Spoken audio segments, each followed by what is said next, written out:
Bismillahirrahmanirrahim. Assalamualaikum warahmatullahi wabarakatuh.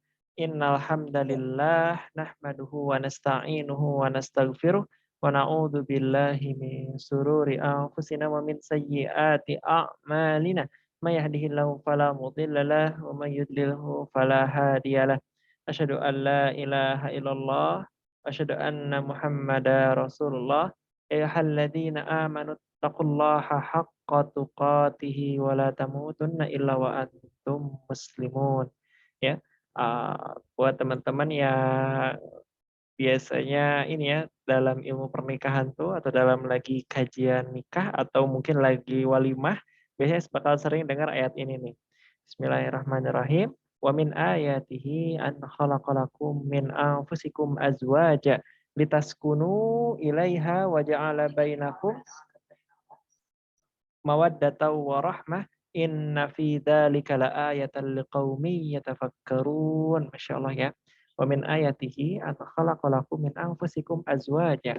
Di antara tanda-tanda kekuasaan Allah adalah Dia menciptakan darimu pasanganmu ya. Litaskunu ilaiha supaya kalian sukun padanya ya, sakinah padanya ya. Wa ja'ala bainakum mawaddatan wa rahmah dan supaya kalian saling mawaddah, saling warahmah ya, saling berkasih sayang. Inna fi dzalika laayah, sesungguhnya pada hal yang demikian itu terdapat tanda-tanda kekuasaan Allah liqaumi yatafakkarun, bagi orang-orang yang berpikir. Teman-teman ini memang penting banget. Insya Allah ya, kayaknya bakal sering saya apa namanya akan sering saya baca untuk sekolah pranikah online karena ayat ini kan insya Allah teman-teman harus hafal ya. Singkat tetapi maknanya pernikahan banget gitu. Oke, baik, kita mulai di materi malam ini hak suami dari istrinya. Kita mulai dari hadis riwayat Ahmad. Rasulullah SAW bersabda, idza shallatil mar'atu khamsaha wa shamat syahraha wa hafizat farjaha wa ata'at zaujaha qila laha udkhulil jannah min ayyi abwabil jannati syi'ta. Ya. Apabila seorang wanita mau menunaikan sholat 5 waktu, berpuasa di bulan Ramadan, menjaga kemaluannya dan taat terhadap suaminya, maka akan dikatakan kepadanya, udkhulil jannah, masuklah kalian ke dalam surga, min ayyi abwabil jannati syi'ta, dari pintu surga mana saja yang kalian kehendaki. Teman-teman, ini ayatnya dahsyat nih ya, bahwa bagi perempuan memang amal utama di muka bumi ini ada mungkin ada berapa ya? Ada 3 jenis ya. Yang pertama hubungan kita dengan Allah ya, tentu syahadatnya, sholatnya, saumnya ya, itu insya Allah perempuan bisa untuk melaksanakannya. Kemudian juga menjaga kemaluannya, menjaga kehormatannya, jaga auratnya, teman-teman ya. Terus nanti juga taat pada suaminya. Ya, hablum minan nasnya yang utama adalah taat pada suaminya. Maka dikatakan kepada mereka, udkhulil jannah, masuklah kalian ke dalam surga, min ayyi abwabil jannati syi'ta, dari pintu mana saja yang engkau kehendaki. Teman-teman, ini ayatnya hadisnya serius ya, bahwa kalau perempuan itu niat banget nih mau masuk surga, itu mesti perhatian dengan 4 hal ini ya. Nanti mungkin ada yang nanya, "Ustadz, kalau haji sama zakat kok nggak disebut di sini ya?" Kalau menurut saya sih haji itu memang kan tidak semua orang mampu ya, jadi, rasanya agak kurang adil nih kalau misalkan, perempuan itu kalau nggak haji terus kehilangan keutamaan ini. Sama juga dengan zakat ya kan, nggak semua orang mampu. Tapi umumnya perempuan insya Allah fisiknya cukup kuat untuk sholat 5 waktu, untuk berpuasa di bulan Ramadan, untuk menjaga kehormatannya, menjaga auratnya, dan taat pada suaminya ya, bagi yang memiliki suami. Nah, ini makanya teman-teman hadisnya penting banget buat perempuan terutama kalau niat masuk surga, ini silahkan dimaksimalkan ya. Sholat 5 waktu yang wajib-wajibnya, sebelum ngejar yang sunnah, yang wajibnya dulu beresin. Terus sekarang kan bulan Ramadan, silahkan yang sedang wajib berpuasa, maka berpuasalah yang benar ya. Kemudian juga menjaga auratnya, menjaga kemaluannya, menjaga kehormatannya, dan nanti kalau udah bersuami, taat pada suaminya, menyenangkan hati bagi suaminya. Ini adalah kunci surga bagi perempuan ya, supaya bisa masuk surga dari pintu mana saja yang dikehendakinya. Ini dahsyat sekali teman-teman ya. Nah, teman-teman, jadi, hak suami ya dari seorang istri adalah mendapat, istri yang taat ya pada suaminya, tentu pada hal yang memang wajar ya untuk ditaati, pada hal yang, itu bukan maksiat ya, sesuai dengan kemampuan istrinya. Kalau istrinya mampu, bukan maksiat, dan memang wajar, maka harus ditaati. Contohnya kan kayak kemarin ya, kalau misalkan suami seneng, pulang ke rumah itu diberikan air bening ya, itu kan sederhana banget tuh dan kayaknya wajarlah untuk seorang istri membawakan air pada suaminya. Maka ini kalau suaminya minta, maka ini harus ditaati ya, sederhana, tapi itu sangat menyenangkan bagi suaminya, misalkan seperti itu.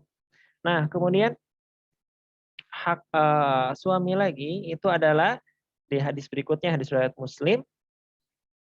Bismillahirrahmanirrahim. Walladzi nafsi biyadihi ma min rajulin yad'u imra'atahu ila firasyih fata'ba alaihi illa kana alladzi fis sama'i sakhitan 'alaiha hatta yarda anha. Dan Rob yang jiwaku berada di tangannya. Demi Rob ya, demi Rob yang jiwaku berada di tangannya. Tidaklah seorang suami mengajak istrinya ke tempat tidur, lalu istrinya menolak, maka yang ada di langit murka kepadanya hingga suaminya ridho. Teman-teman ini teman gini ya,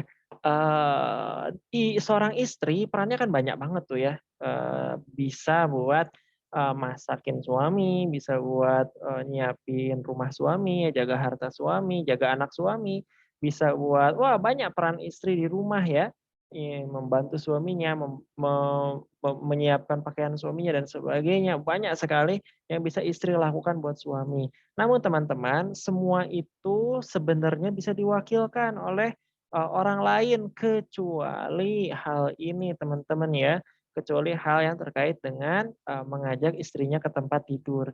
Maka ini tidak bisa diwakilkan, karena tidak bisa diwakilkan, seorang istri itu begitu berharga, maka ini mohon ditaati ya. Ini adalah hal yang sangat krusial bagi seorang laki-laki. Karena kalau istri tidak mau mengerjakan, mungkin suami nanti bisa lari ke perempuan lain, ya.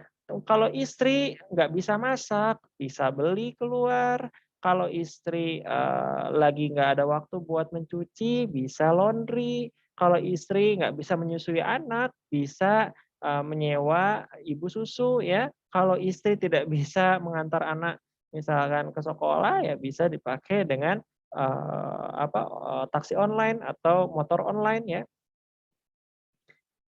Silahkan ya, ojek online. Intinya banyak sekali peran istri itu bisa diwakilkan oleh yang lain, tetapi ini tidak bisa ya, satu hal ini tidak bisa diwakilkan oleh siapapun, hanya seorang istri yang bisa, untuk memberikannya kepada seorang suami. Makanya teman-teman mohon ya buat perempuan, kalau nanti sudah menikah, hal-hal seperti ini jangan sampai lewatkan ya. Saya tahu teman-teman mungkin nanti malesnya itu biasanya di mandinya, ya, mandinya mungkin dingin, mandinya atau gimana ya, tapi ya itu kenyataan bahwa hal ini tidak bisa diwakilkan.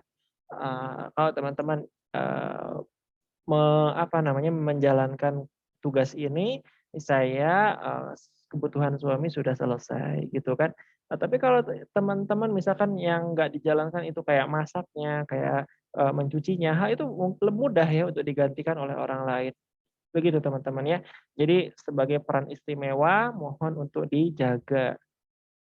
Nah, kemudian hak suami lainnya adalah menerima ya tadi udah jelasin ya, Rasulullah SAW bersabda, kita bahas lagi hadis yang lain,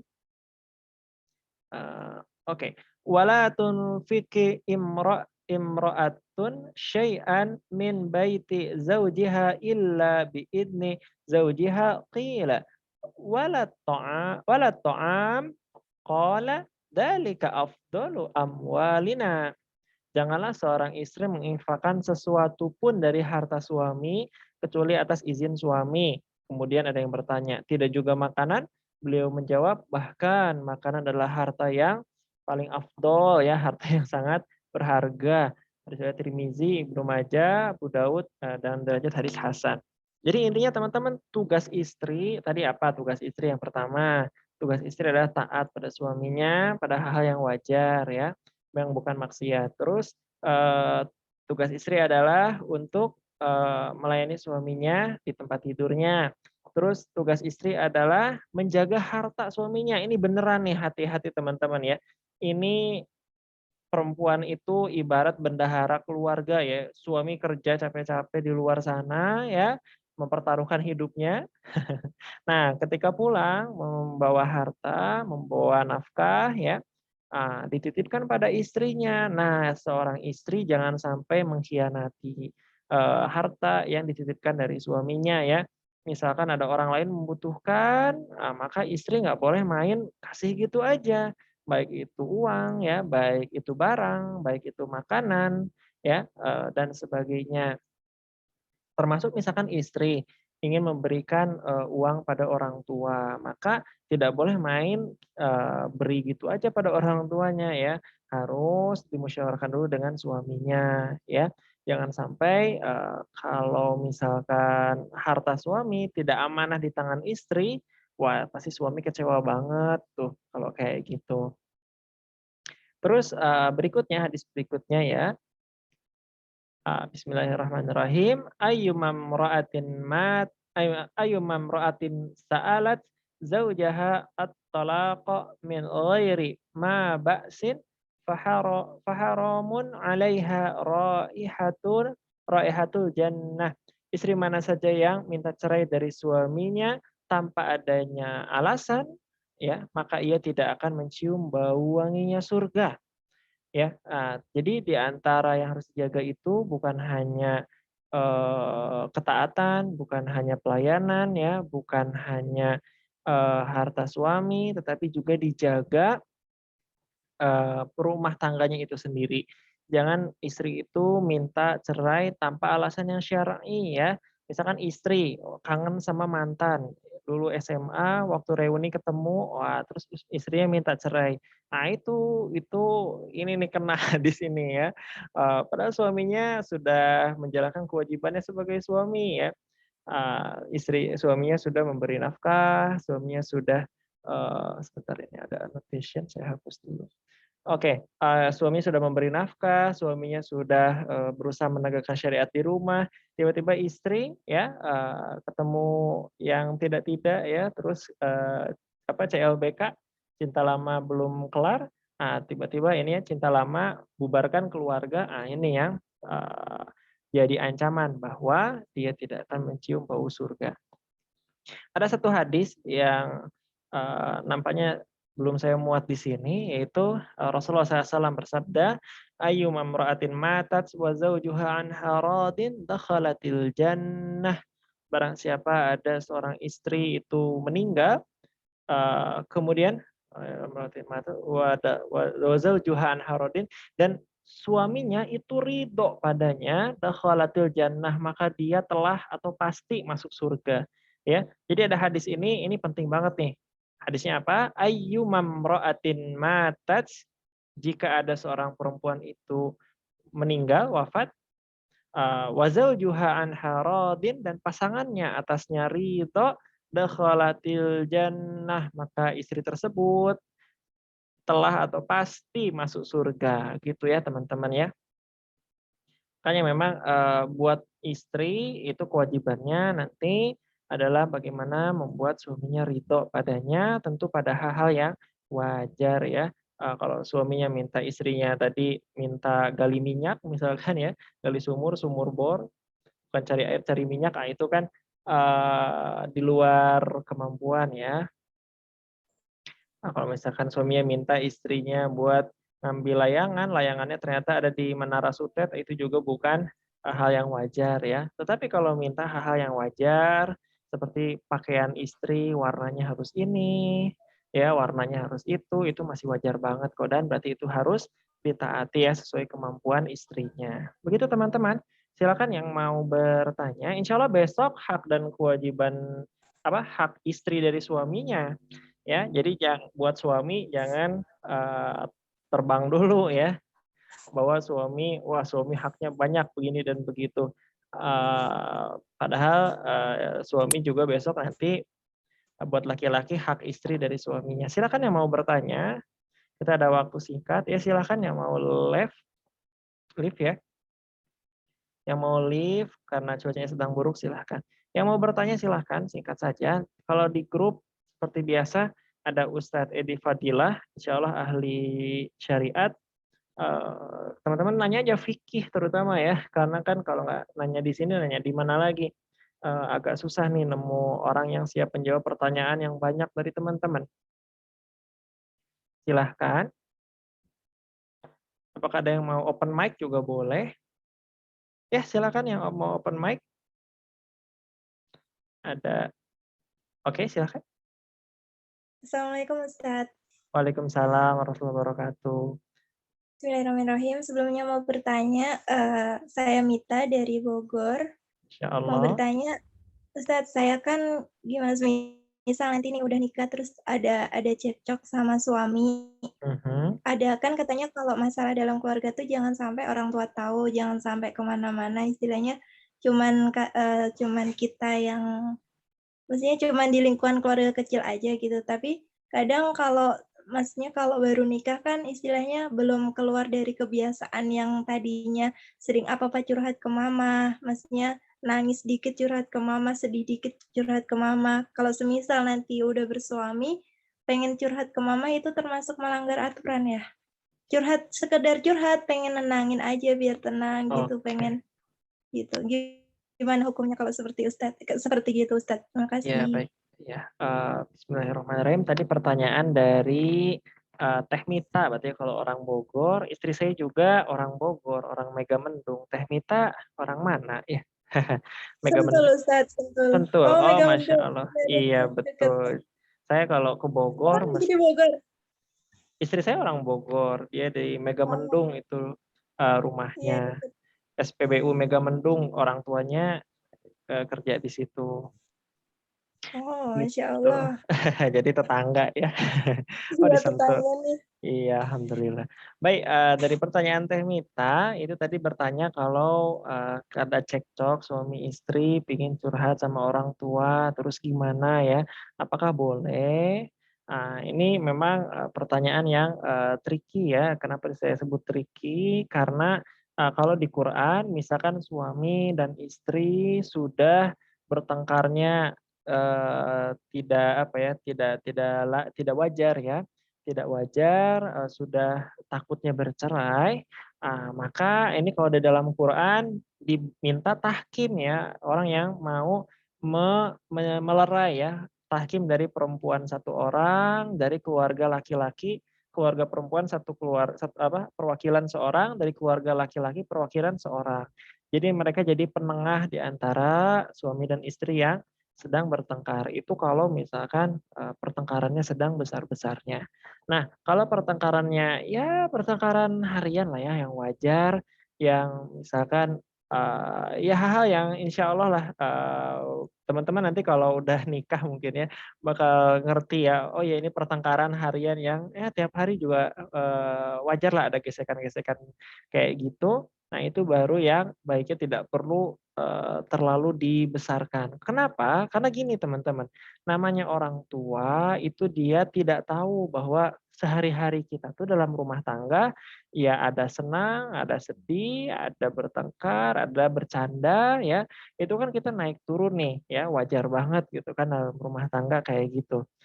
Kalau senangnya nggak dikasih tahu, bahagianya nggak dikasih tahu ke semua, tiba-tiba giliran sedihnya dikasih tahu, aduh gimana itu dikira rumah tangga sedih doang. Gitu teman-teman. Itu sebenarnya yang paling riskan ya, yang kita khawatirkan kalau kita giliran stresnya, giliran sedihnya dikasih tahu, tapi giliran senangnya nggak dikasih tahu. Nah, makanya teman-teman ketika nanti mau cerita, kalau misalkan ceritanya cari solusi, cari yang menenangkan, mungkin carinya lebih aman ya ke orang yang lebih amanah, mungkin ustazah ya, Mungkin, seorang pihak yang kalaupun dia tahu tidak mengancam keberadaan rumah tangga. Karena gini teman-teman, orang tua kita sangat menyayangi anaknya ya. Ketika anaknya tersakiti, wah itu, yang menyakitinya habis itu nanti orang tua kemungkinan akan membela anaknya gitu kan, kemungkinan ya. Padahal nggak tahu jalan ceritanya kayak gimana. Nah, itu kan jadi tidak tidak enak ya dalam rumah tangga.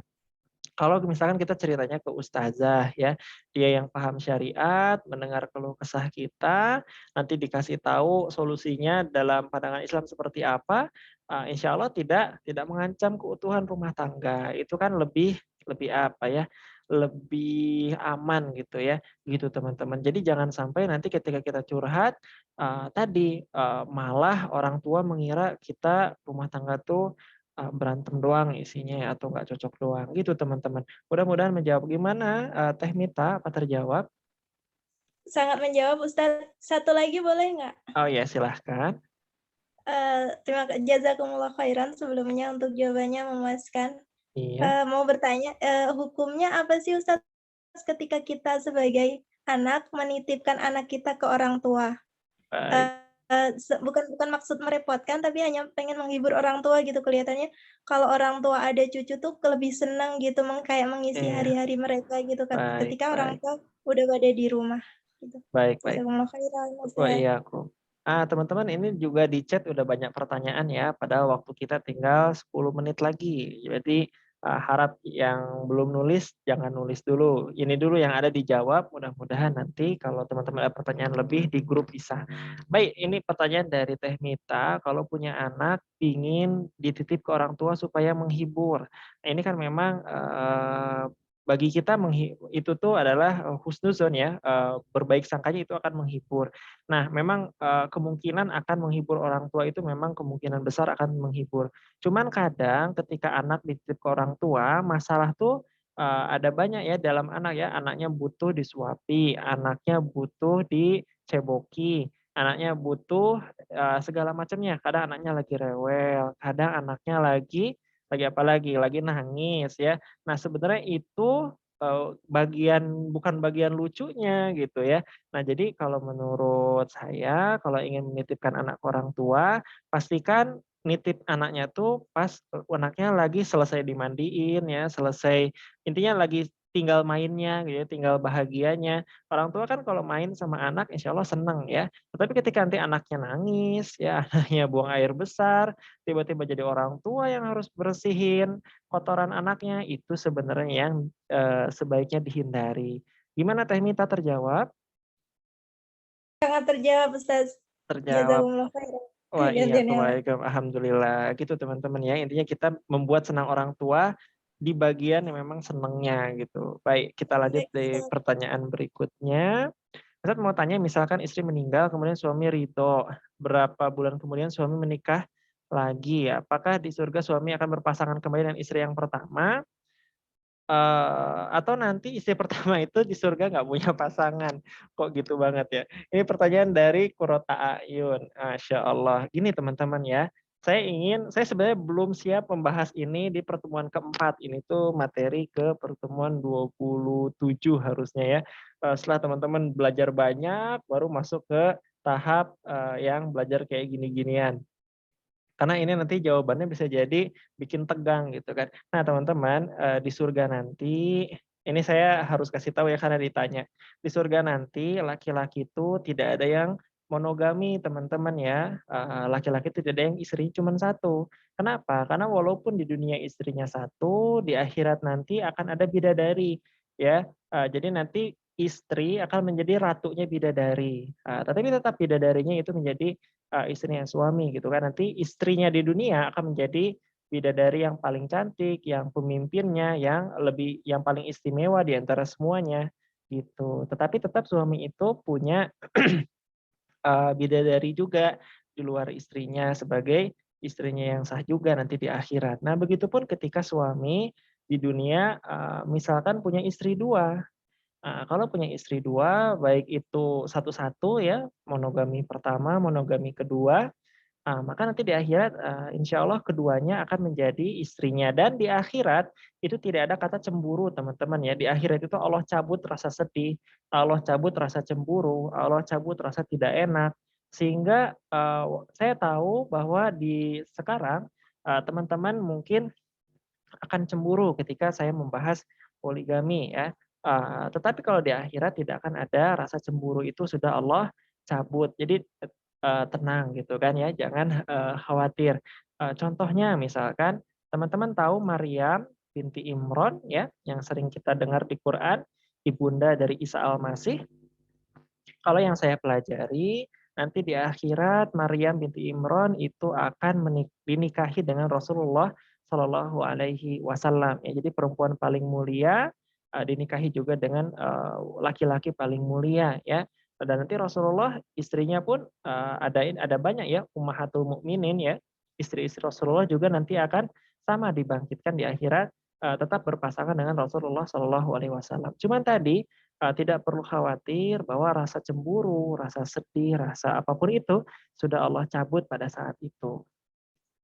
Teman-teman nanti di bahasan poligami insya Allah akan kita bahas ya, bahwa poligami itu bukan hal yang selama ini kita kira ya, baik dari sisi perempuan maupun laki-laki. Perempuan yang ketakutannya sedemikian dan laki-laki yang meremehkannya sedemikian, tidak semudah itu teman-teman ya. Nanti ada bahasannya yang insya Allah akan menenangkan bagi laki-laki dan perempuan. Tapi tentu tidak saya bahas sekarang, kita masih panjang nih pembahasan insya Allah. Baik, kita lanjut dulu di pertanyaan berikutnya. Bismillah, Afwan mau bertanya, kalau misalkan seorang istri memberi uang kepada orang tua dari nafkah suami, apa boleh? Apakah nafkah dari suami ini sudah sepenuhnya jadi hak istri? Syukron. Nah, ini teman-teman materi ke berapa ya? Sebentar saya cek dulu. Harta suami. Nah, ini materi ke-6. 2 hari lagi kita insya Allah ngebahas materi tentang harta nafkah dari suami. Intinya teman-teman, suami itu ketika memberi uang ada beberapa jenis ya. Yang pertama, suami itu memberi harta sekedar nitip harta suami, berarti itu nggak boleh diganggu-gugat, nggak boleh dikonsumsi istri, apalagi dikasih ke orang. Ada harta yang berikutnya itu jenisnya nafkah, maka itu adalah harta milik istri ya. Harta milik istri untuk dipakai seutuhnya terserah istri. Berarti itu silakan istri mau dikasih ke orang tua, mau dibelanjakan, mau dikasihkan, disedekahkan, mau diapakan, selama halal, selama thayyib ya, tidak mubazir dan sebagainya, itu silahkan dipakai sesuai maunya istri. Yang terakhir ada harta operasional rumah tangga. Kalau harta operasional rumah tangga, ya jelas judulnya harta operasional rumah tangga, jangan dipakai di luar hal tersebut. Ya, berarti nanti dipakainya untuk apa? Untuk keperluan anak, untuk keperluan dapur, untuk keperluan makan suami dan istri. Begitu teman-teman ya. Jadi nanti ketika istri dapat nafkah dari suami, ini tema uangnya apa dulu gitu kan? Apakah uang untuk istri nafkah seutuhnya yang bukan untuk operasional rumah tangga, atau ini harta titipan suami saja yang istri itu sekedar nyimpen, atau itu tuh harta untuk operasional rumah tangga yang boleh istri pakai untuk dimakan, tetapi memang untuk keperluan rumah tangga. Baik teman-teman ya, oke kita lanjut. Pertanyaan terakhir ya, saya kira sudah cukup banyak, nanti di grup insya Allah kita lanjut. Assalamualaikum Ustadz, waalaikumsalam warahmatullahi wabarakatuh. Mau tanya, apakah ada batasan usia menikah bagi perempuan? Mengingat jika dilihat dari segi sosial, perempuan usia di atas 30 tahun belum menikah dipandang sebelah mata. Argumen yang kurang enak, seperti tidak laku dan sebagainya. Bagaimana menyikapinya bagi perempuan jika ada perempuan belum menikah meski usia di atas 30 tahun? Mengapa rasa insecure dari omongan dan pandangan sosial? Ya, bismillahirrahmanirrahim. Ini ada banyak ya pertanyaan, ini ada 3. Waduh, Masya Allah. Baik, saya jawab satu-satu dulu ya. Waalaikumsalam warahmatullahi wabarakatuh. Nah, teman-teman, apakah ada batasan usia untuk perempuan menikah? Jawabannya tidak ada ya. Perempuan mau nikah usia 40, silahkan. Usia 50, silahkan. Usia 30, silahkan. Usia pasca balik pun silahkan gitu kan. Tidak ada batasan usia. Kalau teman-teman kita tahu ya, Khadijah, menurut satu riwayat Khadijah menikah usia 40 tahun dan mampu memberi keturunan yang banyak pada Rasulullah. Di riwayat yang lain kita bisa mengetahui Aisyah itu, maaf bukan Aisyah, Fatimah.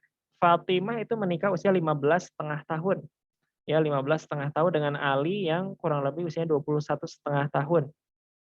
Ya, jadi untuk usia, selama usia perempuan itu balik ya sudah dewasa, silahkan. Kalau usia perempuan itu belum balik, nanti istilahnya ada ya di fikih nikah itu istilahnya kawin gantung ya. Jadi kawin gantung tuh anak belum balik tapi sudah dinikahkan. Nanti ketika anak usia balik, anak itu memutuskan apakah pernikahan ini dianggap sah atau dia mau cancel aja. Kalau misalkan kata anak perempuannya, "Udah saya mau cancel, nggak cocok kayaknya sama laki-lakinya," ya udah berarti batal nikahnya dianggap tidak pernah ada. Tetapi kalau mau dilanjut, berarti akad nikah yang dulu dianggap sah. Ini contohnya ya, bahwa untuk usia, bahkan anak perempuan sebelum balik pun, sebenarnya bisa dinikahkan dengan tadi istilahnya mungkin kawin gantung ya. Kalau di Indonesia mungkin kawin gantung beda lagi maknanya ya. Nah, jadi tadi ya, perempuan misalkan 30 tahun, belum menikah, apakah harus ada rasa insecure, rasa tidak aman? Sebenarnya gini ya, kita memang setiap manusia dilahirkan sebagai anak, tetapi belum tentu kita bisa, mendapatkan apa yang orang tua kita dapatkan ya. Belum tentu kita memiliki anak, belum tentu kita, menemukan jodoh kita di dunia, ya, tentu rasa upaya untuk, menikah itu harus ada ya, harus diperjuangkan, meminta bantuan kepada orang-orang yang bisa membantu. Tetapi untuk, hati yang kacau, hati yang sedih, itu hati-hati teman-teman. Karena begini, ya, untuk urusan ikhtiar dan urusan tawakal itu 2 hal yang berbeda. Ikhtiar harus maksimal, harus kita berjuang sekuat tenaga. Tapi untuk urusan hati itu urusan tawakal ya, kita berserah diri pada Allah. Jangan sampai apa yang terjadi pada kita ya, itu menyebabkan kita sedih atau takut. Kenapa? Karena saat kita sedih, saat kita takut, kita lebih rentan untuk berputus asa, lebih rentan untuk bermaksiat, lebih rentan untuk malas ibadah, ya. Jadi dengan kita tawakal, dengan kita kokoh, usaha jalan, hati tetap tenang, tetap mantap pada Allah Subhanahu wa taala. Dengan seperti itu hidup kita akan maksimal, ya. Apapun hasilnya, hati kita tenang, tidak sedih, tidak takut, ibadah maksimal, maksiat dijauhi. Bayangkan kalau hidup kita penuh dengan kesedihan dan ketakutan, ya. Ibadah malas, yang ada putus asa dengan Allah dan putus asa itu adalah salah satu kemaksiatan. Belum lagi dengan maksiat-maksiat lain dari hasil putus asa tersebut. Begitu teman-teman ya. Terus yang nomor 2, mencari jodoh melalui aplikasi dating, apakah hasilnya valid? Maksudnya bahwa apakah profil yang diunggah Ikhwan benar adanya, ditakutkan banyak laki-laki iseng atau hidung belang di aplikasi dating tersebut ya. Oh ya, contohnya misalkan aplikasi Hawaya ya, kalau yang saya cek di Google Play Store, ada juga aplikasi-aplikasi lainnya. Nah teman-teman, gimana ya, saya pun program WhatsApp ini juga aplikasi online ya, dan di antara, siswa-siswa yang mendaftar, qadarullah ada, mungkin sekitar 10 orang yang berhasil menikah. Ya sebentar, ya itu, ya gimana menjelaskannya, ya bisa ya kalau dari peserta saya sih itu, insya Allah profilnya benar ya, karena di sini kan semua peserta yang serius ya, insya Allah dengan membayar 60.000 aja, pertanda dia serius nih untuk ikut kelasnya. Jadi insya Allah kalau di sini baik-baik saja. Kalau aplikasinya gratis, nah itu yang biasanya jadi rentan, karena dengan gratis itu orang yang iseng-iseng jadi nothing tulus ya. Jadi dia ya gitu aja gitu kan, iseng-iseng. Nah, kalau untuk teknis apakah aplikasi itu baik-baik saja, itu saya nggak bisa menjamin ya, karena tadi gratis masalahnya. Jadi saya, tidak bisa menjawab sih untuk nomor 2. Saya cuma bisa cerita bahwa kalau di program saya sih selama ini baik-baik saja semuanya. Baik, untuk yang nomor 3, apa sebagai anak perempuan tunggal, alangkah lebih baik yang mana? Mencari jodoh yang dekat dengan kota tempat tinggal, agar bisa dekat dengan orang tua, atau yang jauh?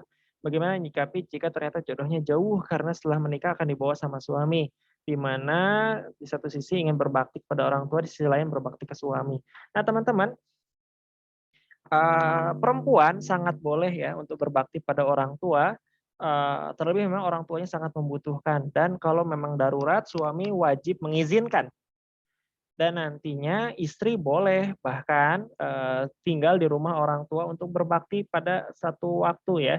Misalkan istri saya, orang tuanya misalkan sakit, kemudian sebulan ingin mengurus orang tua terlebih dahulu, boleh. Ya, cuma nanti ada hak istri yang gugur, yaitu hak nafkah selama tinggal di orang tua, itu tidak wajib lagi suami memberikan, gitu. Jadi, istri tidak melaksanakan kewajibannya, sementara suami pun juga sama. Begitu teman-teman ya. Jadi, untuk berbakti, silahkan ya, lebih tahulah situasinya gitu kan. Apakah anaknya misalkan sedikit sehingga butuh banget gitu kan untuk diberbaktikan, dari anak perempuan tersebut atau anaknya banyak sehingga bisa gantian sama yang lain. Ini teknis ya, saya nggak bisa, menjawab lebih jauh karena bukan ya tadi teknis ya, teman-teman lebih tahu jawabannya, begitu. Baik, karena sudah waktunya habis ya, Zoom-nya juga bakal mati sebentar lagi. Kita tutup dengan doa kifaratul majelis, subhanakallahumma bihamdika, asyhadu alla ilaha illa anta astaghfiruka wa atubu ilaik.